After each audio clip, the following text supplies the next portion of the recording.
오늘도 나오신 여러분들을 주님의 이름으로 환영하고 또 축복합니다. 우리가 이렇게 같은 시간에 그리고 같은 장소에 앉아 있다고 해서 모두 하나님의 말씀을 다 듣고 있는 것은 아닐 겁니다.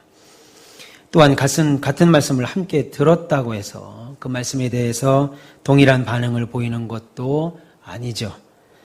우리가 지난 주일부터 살피고 있는 오늘 본문, 앞으로 2번 정도 더 살필 건데요. 지난주부터 살피고 있는 본문을 통해서 예수님은 하나님의 말씀, 다시 말해서 천국 복음의 가르침을 받고 따르는 성도들의 모습을 4가지 밭으로 비유하여 구분했습니다. 오늘 본문을 흔히들 씨 뿌리는 자의 비유, 씨 뿌리는 비유, 이런 식으로 말합니다만, 저는 씨 뿌리는 비유라기보다는 4가지 땅의 비유다라고 말하는 것이 더 적합하다고 말씀드렸습니다. 지난주부터 우리가 지금 그 내용을 본문을 통해 살피고 있지요.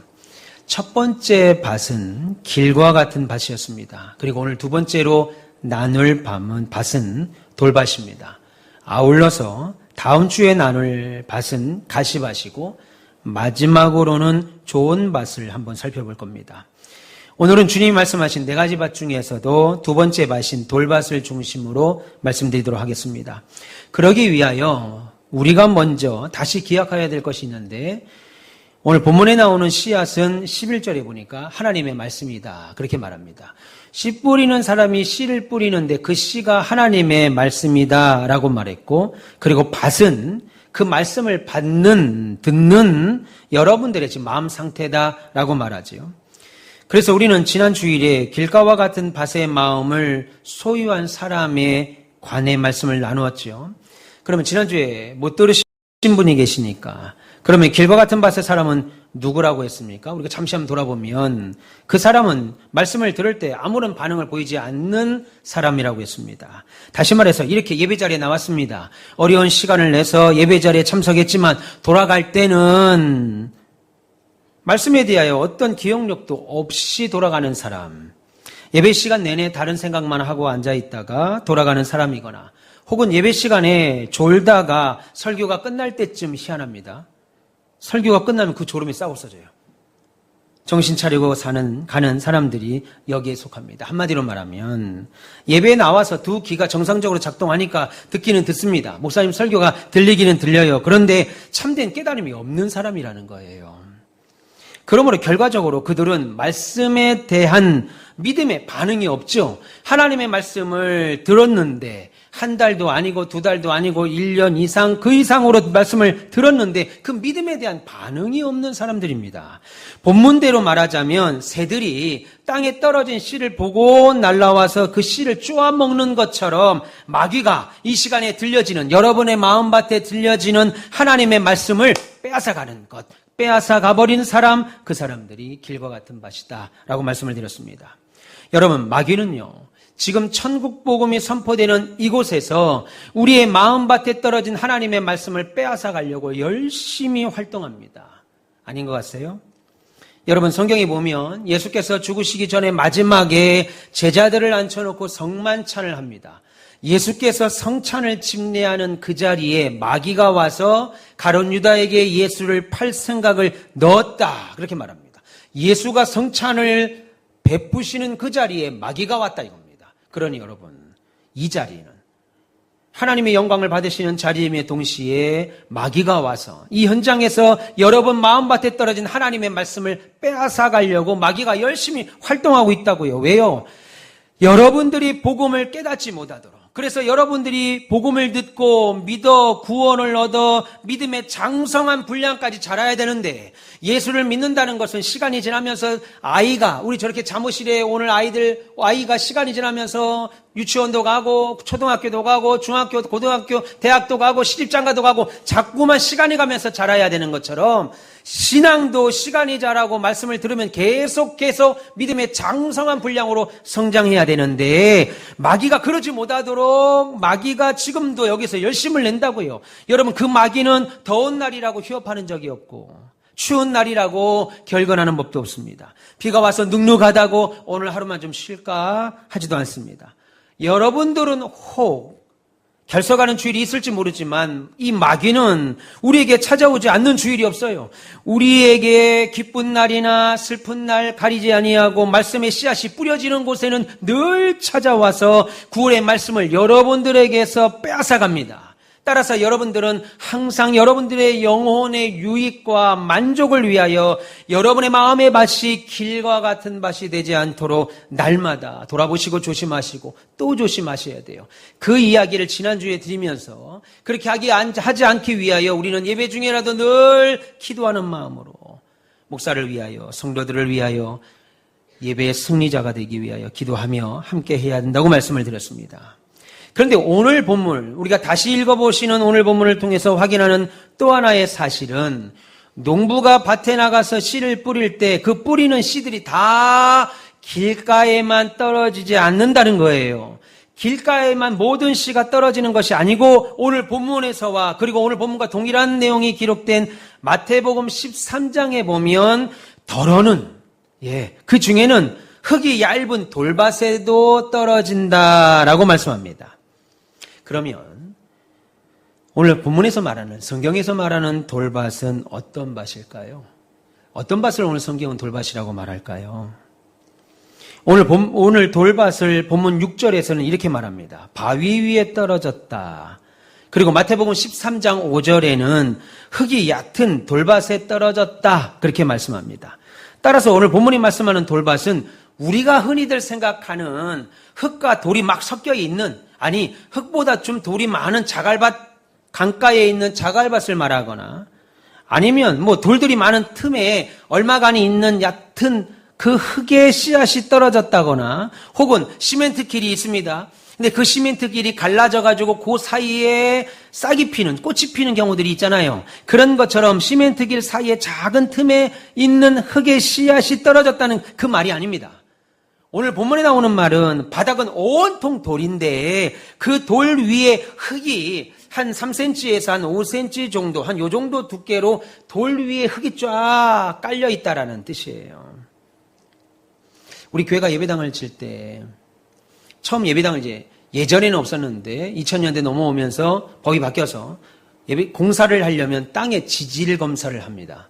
그래서 8군데에서 한 13군데, 16군데 정도 무작위로 시추를 합니다. 5m에서 8m 정도 땅을 깊이 파요. 기계가 와서 팝니다. 그래서 그 땅 속이 어떻게 되어 있느냐, 어떤 형식이냐, 예를 들어서 물이 많은 땅이냐, 아니면 단단한 땅이냐, 돌땅이냐, 뭐 이런 걸 확인합니다.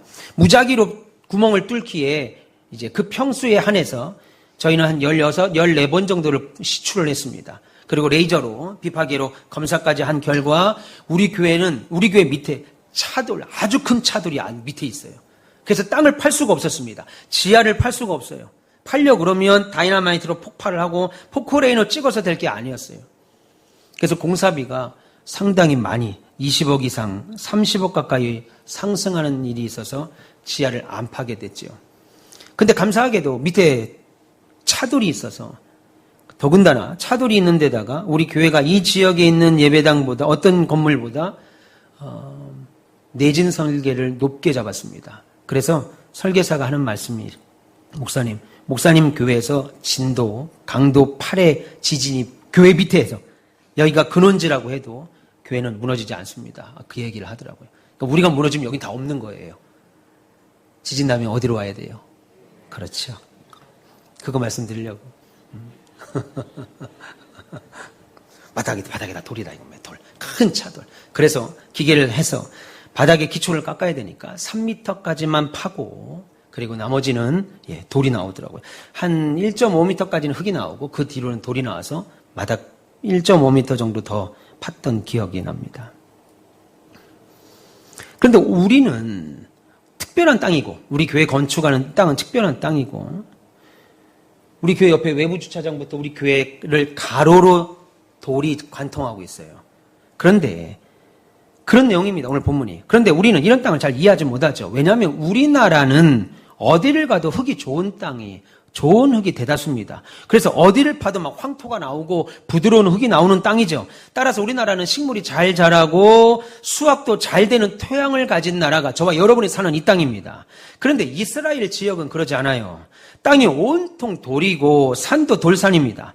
그래서 오늘 본문에서 말하는 돌밭은 밑에는 다 돌인데 그 위에 얇은 흙이 한 3cm에서 5cm 정도의 흙이 덮여 있는 상태를 말한다고요. 돌밭이라서 우리가 생각하는 돌과 흙이 막 섞여 있는 그런 돌밭을 말하는 것이 아닙니다.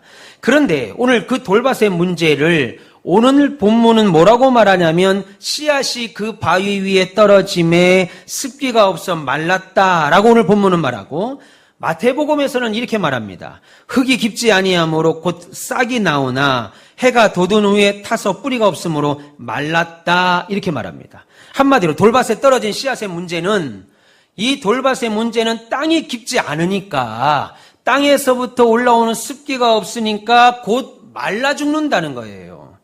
그러므로 오늘 두 번째 밭인 돌밭과 같은 사람들은 우리가 지난 주일에 배웠던 길과 같은 밭의 사람들과는 다른 사람들입니다. 왜요? 길과 같은 밭의 사람들은 예배당에 와서도 말씀을 듣지 않고 그냥 앉아만 있다 집에 가는 사람들이죠. 이 생각 저 생각 별 중요하지 않은 생각들만 하다가, 그리고 딴 행동만 하다가 예배를 끝내버리는 사람들입니다. 그래서 들려지는 말씀의 영향이 전혀 그들에게 들어가지도 못하고, 그러니까 당연히 그들의 행동이나 삶에서 신앙의 결단들이 나타나지 않는 사람이에요. 그러니까 예수를 믿어도 교회를 다녀도 전혀 변화가 없는 사람들. 그런데 오늘 두 번째 밭의 사람은 다릅니다. 오히려 그 사람들은 천국 복음이 선포됐을 때 하나님의 말씀을 듣고 어떻게 해요? 즐거워하는 사람이에요. 첫 번째 사람은 하나님의 말씀이 들려지든 안 들려지든 상관없습니다. 아무 감흥이 없어요. 그런데 두 번째 이 돌밭의 사람은 하나님 말씀이 선포될 때, 들려올 때 그 말씀을 듣고 즐거워하는 사람들입니다. 그래서 예수님은 오늘 본문 13절에 이렇게 말씀하죠. 바위 위에 있다는 것은 말씀을 들을 때 기쁨으로 받는 자라고 말합니다. 한마디로 말씀을 받아들이는 자예요. 말씀을 거부하는 자가 아니라 이겁니다. 말씀을 받아들입니다. 그리고 복음에 대하여 믿음의 반응도 보입니다. 심지어 기쁨으로, 즐거움으로, 억지로가 아니라 기쁨으로 교회가 하는 사역들에 협력까지 하는 사람들입니다. 그러니까 이들은 교회에 왔다가 예배 시간 내내 하품만 하다가 딴 생각만 하다 돌아가는 사람이 아니고, 하나님의 말씀이 들려올 때 즐거워하는 사람. 목사의 설교를 듣고 깨달아 기쁨을 얻는 사람입니다. 아, 그렇구나. 기쁨을 얻는 사람들. 강단에서 선포되는 하나님의 말씀에 반응을 보이는 사람입니다. 그래서 말씀을 듣는 그 순간에 동의하죠. 아, 맞습니다. 목사님 설교가 옳습니다. 동의하고 그 설교를 기쁨으로 또 받아들인다고요. 그러므로 이들은 길과 같은 밭과는 다른 사람들이에요. 근데 이 돌밭이 문제가 있다고요. 문제가. 그게 뭘까요? 뿌리를 내린 흙이 얕고 그 아래에 단단한 바위까지 있어서 뿌리를 깊게 내릴 수 없다는 데 문제가 있습니다. 뿌리를. 1번 에어컨을 좀 틀어주세요. 최 장로님. 조금 더우신가 보다. 그래서 오늘 본문 6절에 보니까 흙이 얇으니까 당연히 그 흙으로부터 받는 습기가 없죠. 흙이 얕아요. 흙이 얕으니까 받는 습기가 없어서 결국 말라 죽는다는 겁니다. 하지만 얕은 땅이라도, 잘 보세요. 얕은 땅이라도 그 땅에 뿌리를 내렸으니까 잠깐은 기쁨으로 믿는 겁니다. 아예 뿌리가 없으면 모르는데, 뿌리를 내리지 않았으면 모르는데 흙이 얕아서 오래가지는 못하도 흙이 있어서 뿌리를 내리는 거예요. 그러니까 잠깐은 기쁨으로 믿는 겁니다. 그런데 땅이 두터워서 뿌리를 깊이 땅속으로 내려야 땅속에 있는 수분과 양분을 충분히 먹으면서 크게 자라 열매도 얻을 수가 있는데, 흙이 얕아서 뿌리가 깊지 않으니까 얼마 지나지 않아 말라 죽는 겁니다. 여러분, 이것은 뭘 말하는 걸까요? 하나님의 말씀을 기쁨으로 받기는 받습니다. 교회 나와서 은혜를 받고 재미가 있어요. 그런데 내가 교회 생활하고 신앙생활을 하면서 믿음으로 살려고 할 때, 믿음을 지키는 일로 인해서 어려움을 겪으면 그냥 신앙을 배반하는 자라는 거예요. 다시 말해서 바위 위에 있다는 것은요, 말씀을 들을 때는 기쁨으로 받지만 신앙의 뿌리가 깊지 않으니까 잠깐 기쁨으로 믿다가 시험을 받게 되면 예를 들어서 사람을 통한 시험이 옵니다. 예수를 믿다 보면 교회를 다니다 보면 이 사람 저 사람을 통해서 말로나 행동에 시험을 받기도 하죠. 또 물질을 통한 시험이 오기도 합니다. 예를 들어서 주일 성수의 시험도 옵니다. 11조에 관한 문제도 있습니다. 직분 감당 등에서 오는 시험을 받을 때는 그냥 바로 생각 안 하고 곧바로 믿음을 배반하는 자라는 거예요. 따라서 내가 성경대로 사는 것이 힘들다. 내가 아무리 생각해도 예수 믿고 성경대로 사는 게 어려워. 내가 예수 믿고 손해만 본 것 같아 라고 생각할 때는 이전에 내가 기쁨으로 들은 하나님의 말씀, 진리의 말씀으로부터 등을 돌리는 거예요. 내가 성경대로 사는 게 힘든데? 내가 예수를 믿었는데 이거 이득은 아니고 이거 따져보니까 이게 손해만 있는데? 그러면 이전에 들었던 기쁨의 진리의 말씀으로부터 등을 돌립니다. 결론적으로 이들은 교회를 떠나버리는데 문제가 있습니다. 그래서 본문 13절에 보세요. 기쁨으로 받으나 뿌리가 없어 잠깐 믿다가 시련을 당할 때에 배반하는 자다라고 말합니다. 잠깐 동안은 신앙생활을 해요. 예. 그런데 어려움이 닥치면 내가 예수를 믿다가 어려움이 딱 옵니다. 괴로움이 옵니다. 그러면 곧바로 신앙에서 등을 돌립니다. 직장 때문에, 사업 때문에, 가정 때문에, 남편과 아내 때문에, 자녀 때문에 어려움이 딱 오면 그렇게 믿으면 좋은 줄 알았는데 그렇게 즐겁게 교회 생활을 하고 심지어 교회 가는 모든 일에 사역에 협조까지 했는데 어느 순간 어려움이 딱 오면 곧바로 이것을 마태복음은 조금 더 자세하게 말하는데요. 마태복음 13장 20절과 21절에 돌밭에 뿌리웠다는 것은 말씀을 듣고 즉시 기쁨으로 받되 그 속에 뿌리가 없어 잠시 견디다가 말씀을 인하여 환난이나 핍박이 일어날 때는 곧 넘어지는 자라라고 했습니다. 잠시 견딥니다. 그런데 말씀으로 인하여 예수 믿는 것 때문에 신앙생활을 잘 해보려고 하다가 환난이나 어려움이 딱 오면 바로 넘어지는 거예요. 그래서 사실 제가 생각할 때 이 4가지 밭 중에서 좋은 밭을 빼고 나머지 3가지 밭 중에 오늘 본문의 돌밭이 실제적으로 가장 위험하고 나쁜 밭입니다. 그 이유가 뭘까요? 지난주에 우리가 살폈던 길과 같은 밭에 적은 마귀입니다. 길가에 떨어진 씨를 공중에 있는 새들이 와서 먹어버린다고 그랬어요. 말씀을 받아들이지 않으니까 마귀가 와서 그것을 다 삼켜버려 마귀의 밥이 됩니다. 무슨 말이냐면 한마디로 누가 봐도 저 사람, 저분, 저 집사님, 저거 저러다가 새가 와서 다 먹어버리지? 저러다가 넘어지지? 누가 봐도 그 사람의 상태를 알아요. 그게 길과 같은 밭입니다. 그리고 우리가 다음 시간에 살필 가시떨기 밭은요. 성경이 이렇게 말하죠. 말씀을 듣고 믿은 자나 사는 중에 이 땅의 염려, 재물, 돈 때문이죠. 향락, 즐겁게 사는 것 때문에 기운이 막혀서 뭐라고 그래요? 온전히 결실하지 못한다. 이렇게 말합니다. 3밭 중에 좋은 밭 빼고 3밭 중에 온전히 결실하지 못한 자라고 하는 유일한 말이 있는 겁니다. 다시 말해서 가시떨기밭과 같은 사람은 온전히 결실하지 못하는 자. 다시 말해 복음의 결실이 있을 수도 있지만 없을 수도 있다는 거예요. 그런데 있게 된다 하더라도 누가 보더라도 틈실하고 먹음직하고 보암직한 좋은 열매를 맺는 게 아니라 온전하지 못한 못된 과실을 맺는 자가 가시떨기밭입니다. 뭐 때문에요? 세상의 염려, 온갖 재물의 욕심, 세상 즐겁게 살고 싶은 마음 때문에 주일날 교회를 못 나와요. 이런 것들 때문에 그건 다음 주에 좀 더 깊이 말씀을 좀 나누도록 하겠습니다.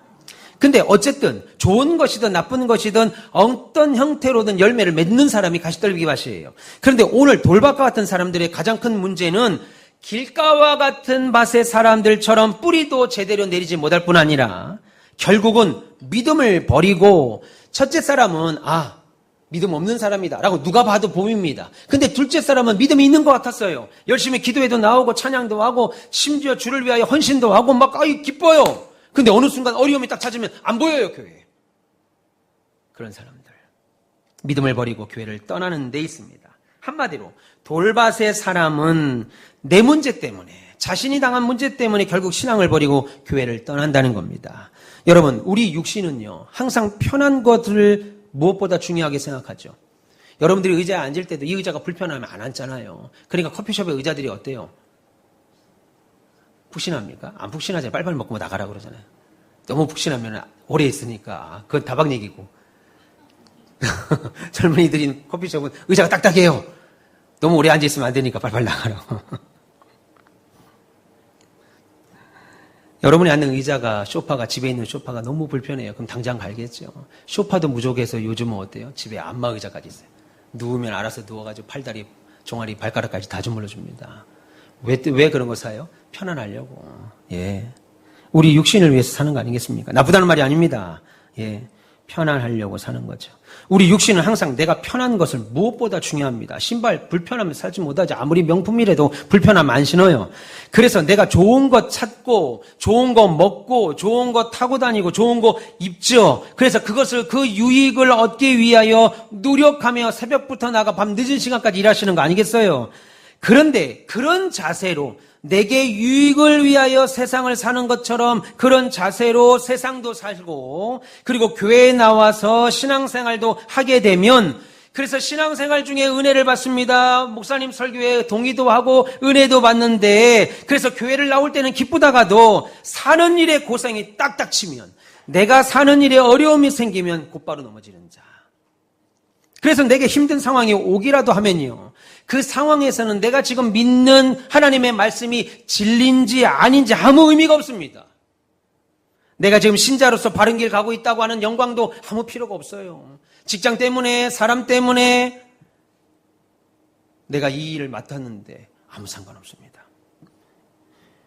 왜냐하면 아무리 성경이 진리고 신앙생활이 필요하다고 하더라도 교회가 신앙이 나를 힘들게 하거나 내게 손해를 조금이라도 끼치게 하면 곧바로 받아들이려고 하지 않기 때문에 그렇죠. 그게 인간이라는 거예요. 내가 먹고 사는 일에 어려움이 닥치면 이것이 진리입니다. 이것이 진리입니다. 라고 말해도 들으려고 하지 않습니다. 그래서 자신이 들은 진리의 말씀으로 인해서 교회를 위한 결단 앞에 마땅히 겪어야 될 환난, 핍박, 때로는 헌신 등이 내게 찾아오면 곧바로 등을 돌리지요.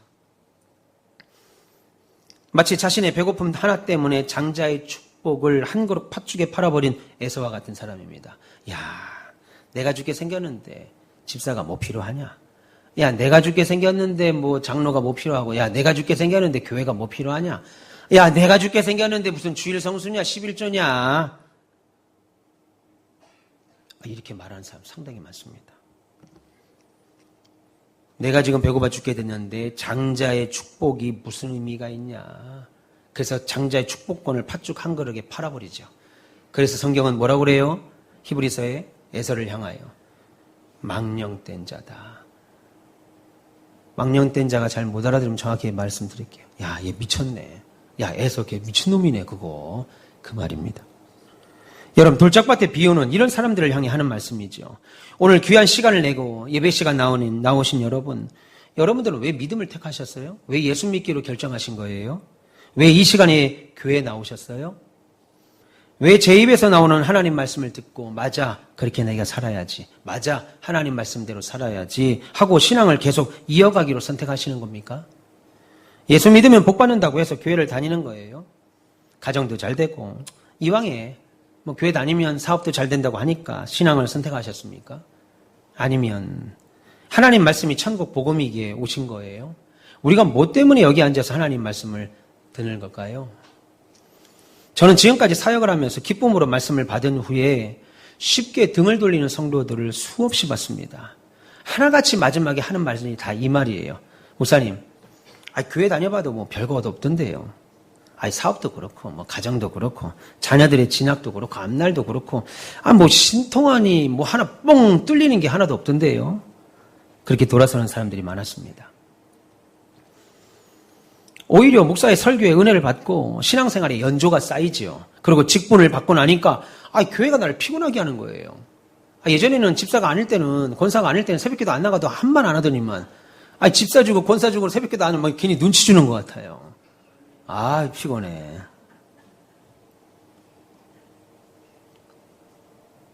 치러야 될 대가만 높아지는 것 같아요. 그래서 떠나간다고요.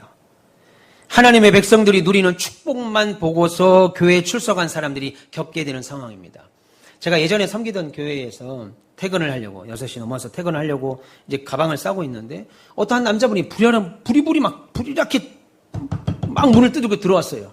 그 사실 말씀이, 저는 안산에 누군데, 안산에 사는 누군데, 요즘 사업이 안 되는데, 우리 거래처에 있는 박 사장이, 김 사장이, 잘 되는 걸 보고, 왜 요즘 사업이 잘 돼요? 그랬더니 자기는 교회 다녀가지고 열심히 기도 생활해서 사업이 잘 된다는 거예요. 그래서 나도 교회를 좀 다녀서 사업이 좀 잘 풀려고 합니다. 내가 6개월 동안 앞으로 주일도 안 빠지고 수일도 안 빠지고 기도에 다 나올 테니까 하나님이 그때 풀어주시겠죠? 6개월만 다니고 해결 안 되면 다시 교회 안 나옵니다. 그리고 정말 6개월 동안을요. 새벽 기도도 나오고, 안산에서부터. 새벽 기도도 나오고, 수요일도 나오고, 금요일도 나오고, 주일 일부 예배 나오고, 저녁 예배까지 빠짐없이 나오더라고요. 6개월 뒤에 어떻게 됐겠어요? 안 열어주죠. 우리 하나님은 그런 하나님이 아니죠. 지금까지 안 보여요. 하나님 백성들이 누리는 축복만을 보고 교회에 출석한 사람들이 겪게 되는 상황입니다. 그래서 여러분, 우리들이 말씀의 뿌리를 깊게 내리지 않으면요. 말씀의 뿌리를 깊게 내리지 않으면 여러분의 출발은 남편 때문에, 아내 때문에, 자식 때문에, 부모 때문에 교회 나왔다 할지라도 여러분이 말씀의 뿌리를 두지 않으면 그 믿음에 반대되는 힘이 세상을 살면서 반드시 옵니다. 그 믿음에 반대되는 힘이 올 때 시들어 말라 죽는다고요, 우리 믿음이. 그렇게 교회 다니는 게 좋았더니만, 교회 안 다녀? 나 교회 안 다니게 됐어. 예. 물론 내가 오랫동안 교회 다녔다거나 혹은 소위 말하는 모태신앙이라 해도 내 안에 말씀의 뿌리가 없으면 이와 같은 상황에 반드시 빠지게 됩니다. 여러분, 성경의 뿌리를 들고 꾸준히 그 가르침을 실천하지 않으면, 하나님의 말씀을 실천하지 않으면 우리 마음은 어느 순간 돌밭처럼 복음의 진리를 받아들이기 어려운 영적 상태로 전락해요. 오늘날 한국교회의 큰 문제 하나가 이겁니다. 잠깐 복음을 기쁨으로 받아들이다가 돌아서는 일이 너무 쉽게 일어나는 거예요. 너무 쉽게. 그래서 하는 말이, 왕년에 교회 한번 안 나가본 사람 있냐? 우리 가족의 사돈의 팔촌에 집사, 권사, 목사 하나 없는 사람 있냐? 이런 말을 부끄러움 없이 말하는 사회가 돼버렸어요. 한국교회가. 여러분, 그래서 이 시대의 교회와 신자들의 최대 적은 돈입니다. 정확히 말하면 돈이면 다 된다고 하는 물질 만능주의죠. 돈이면 다 돼. 돈 가지고 안 되는 게 어딨어. 그래서 돈 벌어야 돼. 돈이 최고야. 라고 하는 이 물질 만능주의에 빠지면, 그렇게 되면 내가 교회에서 듣는 말이 진리든 아니든 아무 상관없습니다. 아무 관심 없어요. 오히려 그런 생각을 가지고 신앙생활을 하게 되면 내가 이거 하면 무슨 유익이 있지? 이것만 따지죠. 교회가 토요일날 전도하러 나오라는데 전도하러 가면 내가 무슨 유익이 있지? 사랑방도 모이고 오후 예배도 나오라고 그러고 수요 예배도 나오고 금요 기도도 나오고 함께 새벽에도 나와서 기도 생활도 하자고 하는데 그거 하면 나한테 무슨 유익이 있지? 교회 청소도 나오고 우리 어제 삼여전도에 나와서 교회 청소해 주셔서 감사해요. 청년들하고. 교회 청소도 나와서 좀 순번을 정했는데 우리 배 집사님이 그러더라고요. 일주일에 2번씩 하면 안 되냐고. 청소하는 게 너무 즐거워서. 그죠, 집사님? 일주일에 2번씩 하자, 우리. 이렇게 예배드리는 좋은 장소에서 한 달에 한 번 우리 돌아오는 이거 안 됩니다. 격주도 안 돼요. 우리 일주일에 2번씩. 수요일날, 토요일날. 역시, 저 정도 돼야 돼. 박수 한번 주세요. 네. 너무 좋다는 거예요. 땀이 비오듯 합니다. 그래서 내가 어제 가난한 제가 커피를 샀어요. 커피 산다는 사람도 없어갖고 내가 샀습니다. 맛있었죠? 강지사님 커피 맛있었죠? 예. 다음에는 사세요.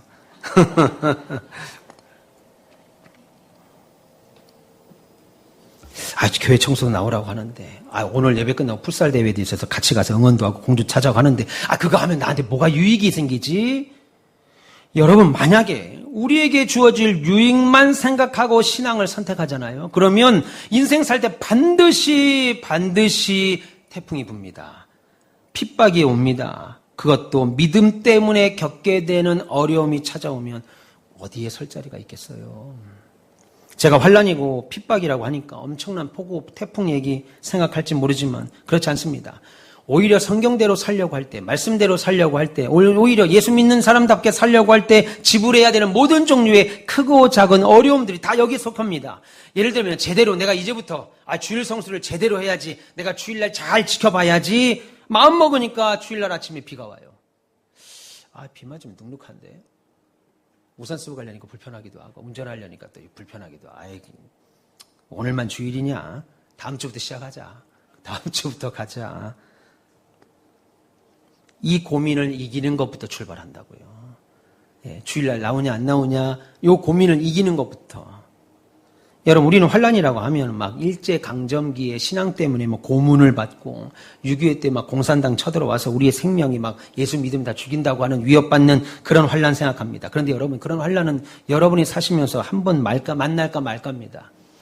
소망의 몇 분 외에는 한 번도 만날 일이 없어요. 더군다나 자유대한민국에서는 앞으로 만날 일이 없을 겁니다. 그러니까 대부분 우리 신앙생활에 문제가 되는 것은 그런 큰 것들이 아니에요. 목숨을 거는 일들이 아닙니다. 작은 돌에 넘어져요. 신앙도 사소한 문제로 넘어진다고요. 아니, 뭐 집사가 그런 거 가지고 시험을 들어. 아니, 무슨 권사가 그런 거 가지고 마음을 상해. 아니, 장로가 무슨 그런 거 가지고 그러냐. 이런 말을 듣는 그런 일로 넘어진다고요. 처음에 교회 나올 때는 뭔가 다 잘 되는 것 같았어요. 그런데 조금 지나고 나니까, 아니, 그렇지 않은 겁니다. 아니, 오히려 어려움만 찾아오는 거예요. 예수 믿는다는 이유 때문에, 아니, 남편하고 사이가 안 좋아졌어요. 남편은 아내와 함께 주일날 놀러 가고 싶은데, 벚꽃 구경도 가고 싶은데, 아이, 옆에 내가 맨날 주일날 교회 간다고 하니까, 안 싸우던 부부가 막 싸운다고요. 에이, 잠깐 쉬자, 교회. 못 나오는 겁니다. 아니, 전에는 아픈 것도 몰랐는데 요즘은 우리 아이들이 교회만 가면 사흘이 멀다 하고 병원에 가는 거예요. 잠옷실에 계신 우리 엄마, 아버지들. 예. 잠옷실에 계시던 많은 분들이 저한테. 아니, 목사님, 우리 애가 튼튼했는데. 아, 요즘 교회를 열심히 다니는데도 이렇게 3일이 멀다고 병원을 가는데 교회를 다니면 애가 아플 것도 안 아파야 되는 거 아니겠어요? 라고 말씀하시더라고요. 네, 그럴 때마다 하나님 저에게 신유의 은사를 주셔서 손 얹고 기도하면 다 낫도록 좀 해주세요. 그렇게 기도하는데.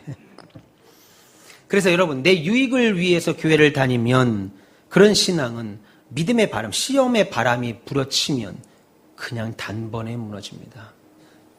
유익만 생각하고 신앙생활하면 하찮은 것으로도 넘어져요. 아니, 전에는 전혀 부담으로 느끼지 않았던 것들이 부담으로 다가온다고요. 아, 목사님 말씀이 전에는 기쁨이었는데, 지금은 이게 다 부담스러운 거예요. 목사님 얼굴 보는 것도 부담스러운 거예요. 오히려 이 하나님의 말씀이 영원 불변한 진리이기 때문에 믿는 그런 신앙이 여러분 어려운 순간에도 우리를 버티게 만듭니다. 일주일에 한번 교회 나와 예배 좀 드리고 교회 나와 헌신 조금 했다고 이것도 잘 되고 저것도 잘 된다고 하면 세상 모든 사람들이 다 교회로 오겠지요. 누가 비싼 연금 들고 보험 들겠어요.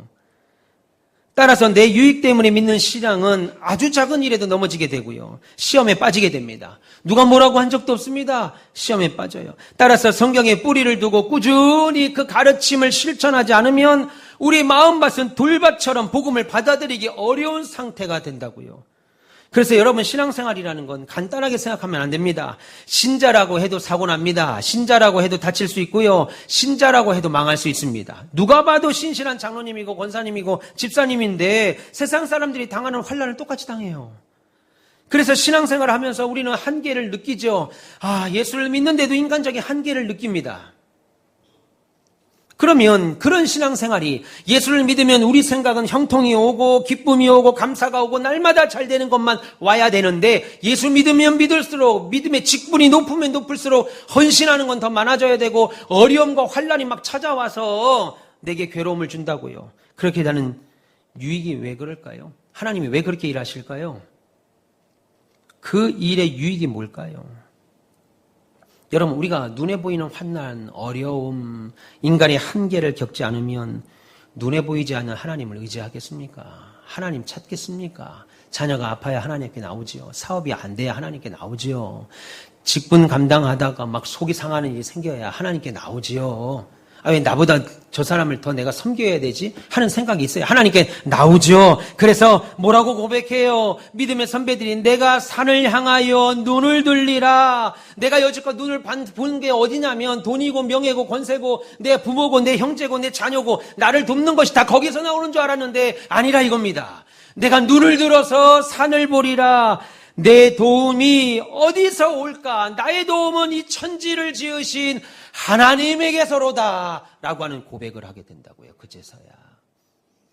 그전에는 내가 있는 내 통장의 잔고가 내 인생의 노하우가 있잖아요. 여러분 50이 넘어보니까 이제 아, 이렇게 살아야 되는구나. 아, 이렇게 하면 성공하는구나 하는 게 조금씩 보이더라고요.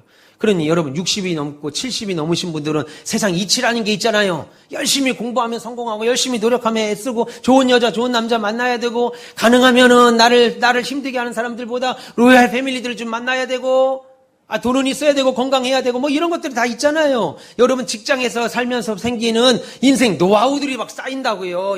인생의 연륜에 따라서. 그런데 신자는 거기에 따라 사는 사람들이 아니고 나의 도움은 천지를 지으신 하나님이시다. 고백하며 하나님을 의지하게 하지요. 그럼 여러분, 제가 다시 한번 여쭙겠습니다. 여러분들은 왜 믿음을 선택하셨어요? 왜 오늘 교회에 나오셔서 제가 선포하는 하나님의 말씀을 듣고 계셔요? 복받아 잘 살기 위해서입니까? 아니면 취업이나 성공에 대한 기대 때문입니까? 아니면 결혼도 잘하고 집도 사고 자녀도 낳고 저축도 하면서 세상에서 인정받기 위해서입니까? 물론 하나님은 그 모든 것이 나쁘다는 것이 아닙니다. 하나님은 저와 여러분들에게 믿음의 사람들에게 먹고 마시게 할 뿐 아니라 여러분들을 입혀주시는 하나님에는 분명합니다.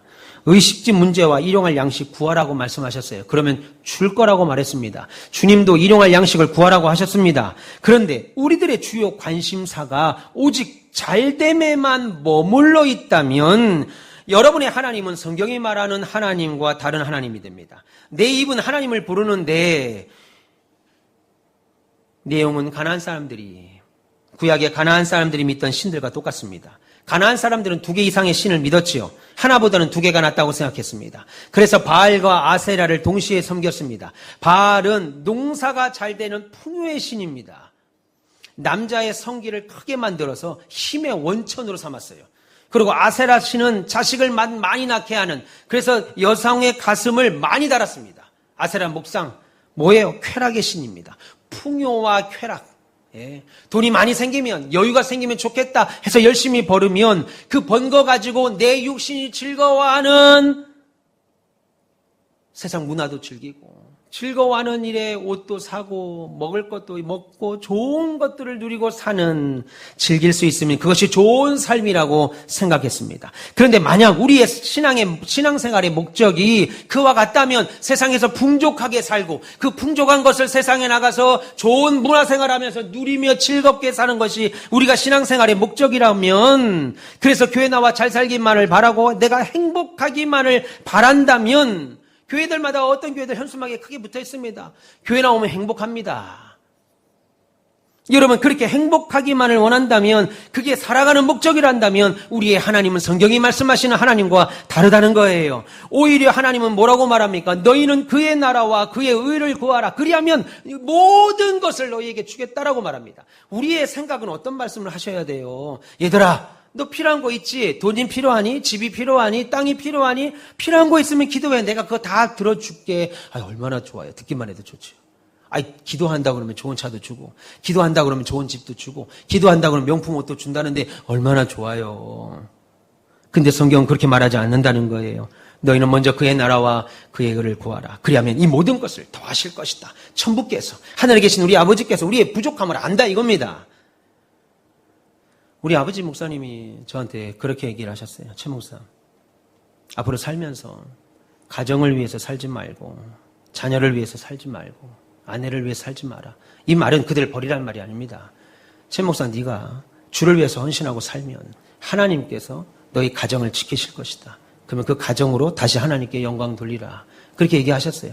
그게 잘 이해가 안 됐습니다. 왜요? 여러분들도 잘 이해 안 되시는 표정 같은데 이해 안 됐습니다. 왜냐하면 제가 움직이지 않으면 되는 것이 하나도 없어요. 여러분들이 움직이지 않고 회사 나가서 일하지 않는데, 우리 박성규 성도님이 회사 가서 일하지 않는데 천사가, 예수님 하나님께서 가라, 저기 가서 좀 일 좀 해라, JM 스크린 가서 일 좀 해라 하시냐고요? 안 해요. 우리 박성규 성도님이 가셔서 불 켜고 기계 켜고 전원 켜야 공장의 회사가 돌아가지, 천사가 와서 하지 않는다고요. 그러니까 그런 말 들을 때 와닿지 않아요. 오히려 열심히 회사를 위해서 기도해라, 열심히 직장을 위해서 기도해라, 그 기도 마음에 와닿는데, 너희는 그런 거 기도하지 말고 하나님의 나라와 의를 위하여 기도하라. 그럼 나머지 다 채워준다. 우리의 생각과 정반대되는 말씀을 하신다고요. 그런데 제가 살아보니까, 제가 주를 위하여 헌신하고 목숨 걸고 살다 보니까 어느 순간 나는 한 번도 좋은 옷 달라고 기도해 본 적이 없는데 제가 팬티만 입고 다니는 거 보셨어요? 여기 작년에? 옷이 없어가지고 팬티만 입고 다녀요. 보셨죠? 이거 넥타이 구찌입니다. 구찌. 내가 갖고 있는 유일한 명품. 나는 한 번도 목회하면서요. 하나님, 그래도 목회를 하고 예배당까지 줬는데 구찌 하나는 좀 있어야 되지 않겠습니까? 여러분들 다 갖고 있으면서 나 하나 갖고 있다고 이렇게 표정을 줘요? 그래도 구찌 하나는 좀 있어야 되지 않겠습니까? 라고 기도한 적이 없습니다. 근데 어느 순간 사무실 예배 끝나고 일부 예배 끝나고 제 방에 갔더니 제 방에 누가 구찌로 쇼핑백에 딱 갖다 놨어요. 얼마나 흥분되든지. 메고 왔어요. 한 번도 하나님 나 구찌 넥타이 주세요라고 해본 적이 없는데 하나님 주시고, 한 번도 하나님 나 이거 먹고 싶습니다 라고 했는데 제 돈 주고 갈비를 먹어본 적이 없어요. 여러분들이 다 사주셔서 갈비를 먹고, 소망의 권사님들이 사주셔서 갈비를 먹는다고, 내가 사드려야 될 분들에게. 하나님 오늘 포도가 좀 먹고 싶습니다. 그럼 여지없어요. 저희 사택으로 포도가 막 와요. 하나님이 채워주신다고요. 하나님 공부해야 되는데 돈이 없습니다. 하나님이 장학금을 지급해 주시고, 알지도 못하는 어떤 분이 저한테 개인적인 장학금을 또 보내주시기도 하고, 막 이렇게 학교에서 연락이 와서, 목사님 장학금이 누가 기부하셨습니다. 그거 확 받게 되셨습니다. 하나님의 나라를 위해 수고하고 있으니까 하나님께서 우리의 가정과 직장과 생업을 채워준다고요. 하나님의 그런 은혜가 여러분들에게 있길 축원합니다. 우리가 먹고 마시고 입는 것 하나님이 더해 주신다는 거예요. 그래서 우리가 구해야 될 것은 뭡니까? 여러분들이 구해야 될 것은 오히려 하나님, 이 어려운 시기에도 내 믿음을 지키도록 말씀의 지혜를 주십시오. 목사님이 하시는 그 말씀을 내가 온전히 받아들여서 그 말씀대로 살 수 있는 지혜를 주시고 주신 사명을 감당할 수 있도록 도와주세요. 우리 교회를 통해 하나님의 나라가 확장되게 해주세요. 구하는 겁니다. 그러면 나머지 여러분의 사업의 일, 자녀의 일, 가정의 일, 물론 기도해야 되겠지만 그 일들도 하나님이 다 알고 계시니까 더해주시고 공급하실 겁니다. 물론 우리가 성경대로 산다고 할 때 그것은 지금 이 자리에, 여러분 자리에, 그 자리에 앉아서 저의 설교를 들으실 때처럼 쉽지는 않을 겁니다. 아니, 저의 설교가 이 시간 여러분들에게 은혜와 기쁨으로 받은 말씀이라 하더라도 그 말씀을 실천하기가 또 쉬운 것도 아니에요. 오히려 말씀대로 살려고 할 때 타협하고 거절해야 될 것들이 있습니다. 분명히 이직하면 월급이 더 많아요. 지금 이직하면 월급이 많은데도 하나님 앞에 주의를 지킬 수 없다는 것 때문에 포기해야 될 때가 있습니다.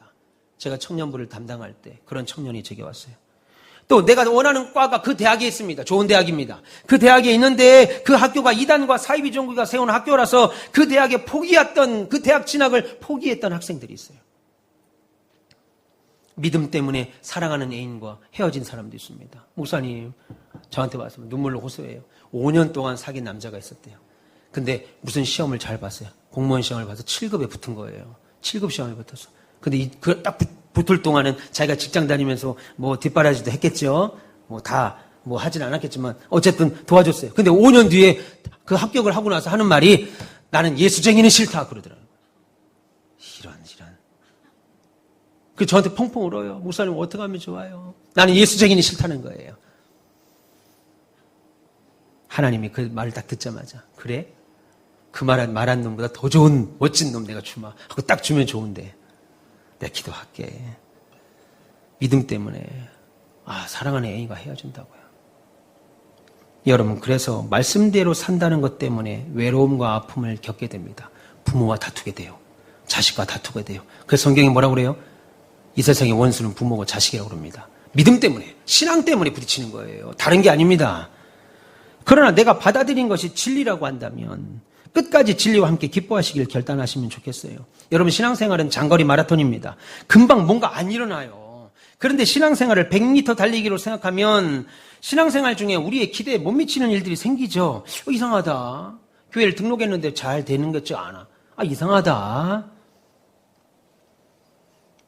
내가 우리 박성규 성도님을 위해서 늘 기도합니다. 교회를 등록하면 사업이 막 열려야 된다고 저는 그렇게 기도해요.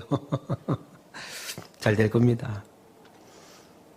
여러분, 신앙생활은 내가 유익하기 때문에 하는 것이 아니고 진리이기 때문에, 이 말씀이 변하지 않는 진리이기 때문에 믿는 거죠. 사나 죽으나 모든 상황에서 내가 믿는 이 하나님의 말씀이 바른 진리이기 때문에 이 길 가는 거예요. 신자는 그것을 감수하는 사람입니다. 그것을 즐거워하는 사람이에요. 우리들의 신앙생활이 세상 사람들이나 직장 동료의 박수와 이해 속에서 정말 잘하세요.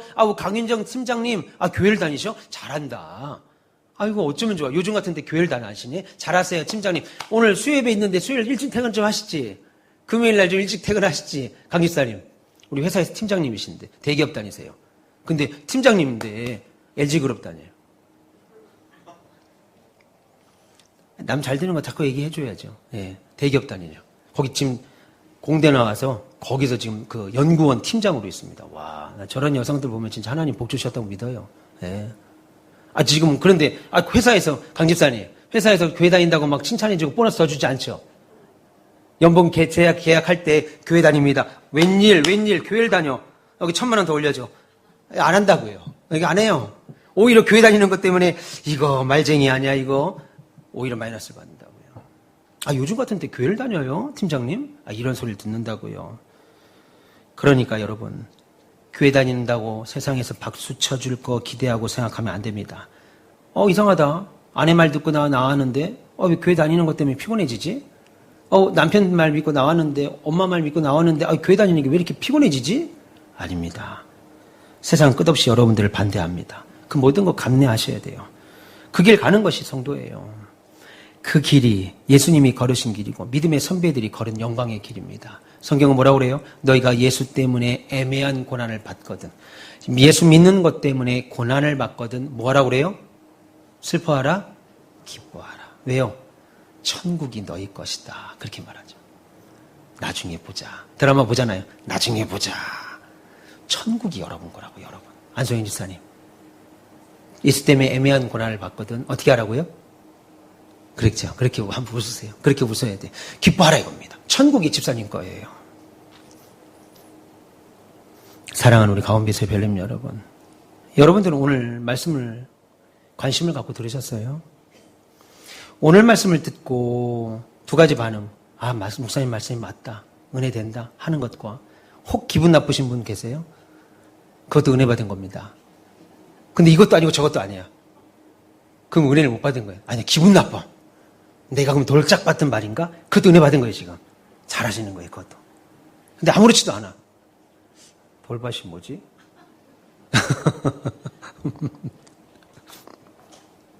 아니, 돌밭 하나 가지고 지금 저렇게 40분씩 설교할 수 있는 건가, 저렇게? 너무 신기한데? 이런 표정 아니고. 돌밭에. 그럼 아니겠구나.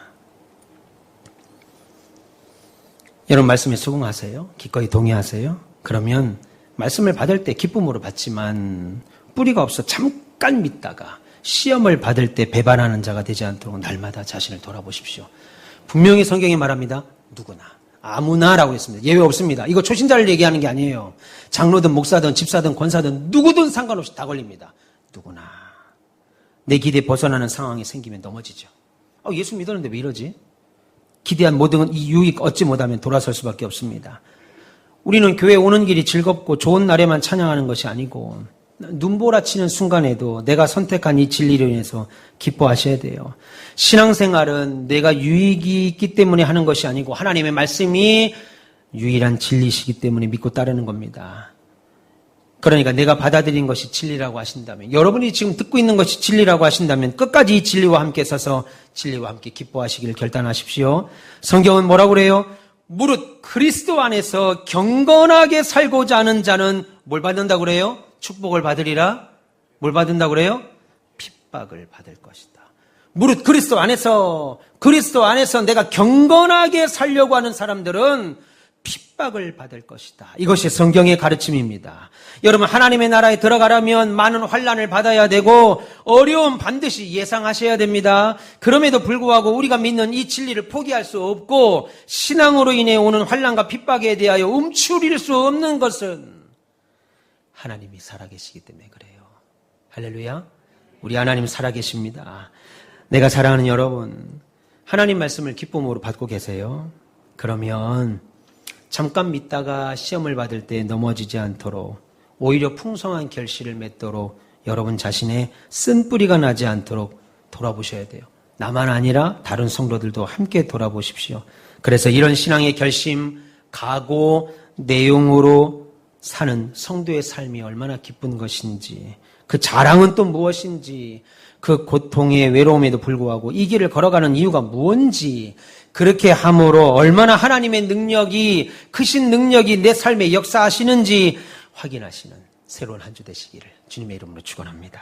기도하겠습니다. 하나님 감사합니다. 사랑하는 주님, 오늘도 하나님 앞에 나와서 오늘 두 번째 밭인 돌과 같은 밭, 돌짝밭에 대하여 말씀을 나누었습니다. 사랑하는 주님, 종이 바라기는 이 자리에 앉아있는 그 누구도 돌과 같은 밭이 없으리라고 종은 생각하고 믿습니다. 하나님, 그럼에도 불구하고 자신을 돌아보고 하나님 믿음으로 승리하는 우리 되게 하시고, 내가 유익이 있어서 교회를 다니는 것이 아니라 이 말씀이 참된 진리요 변함없는 살아계신 하나님의 말씀이기에 내가 신앙생활을 하고 믿음으로 갈 때 좁은 길을 가기를 소망하는 줄 믿사오니 그 길을 가고 있는 사랑하는 종들을 축복하시고 격려하시고 힘주시고 능력을 하여 주옵소서. 사는 날 동안 물질이 없어서 하나님을 배반하는 일이 없도록 물질도 주시고, 건강 때문에 하나님 배반하는 일이 없도록 늘 건강도 주시고, 하나님 사랑과의 관계에 어려움이 없도록 하나님 도와주시옵소서. 감사하며 예수님의 이름으로 기도합니다.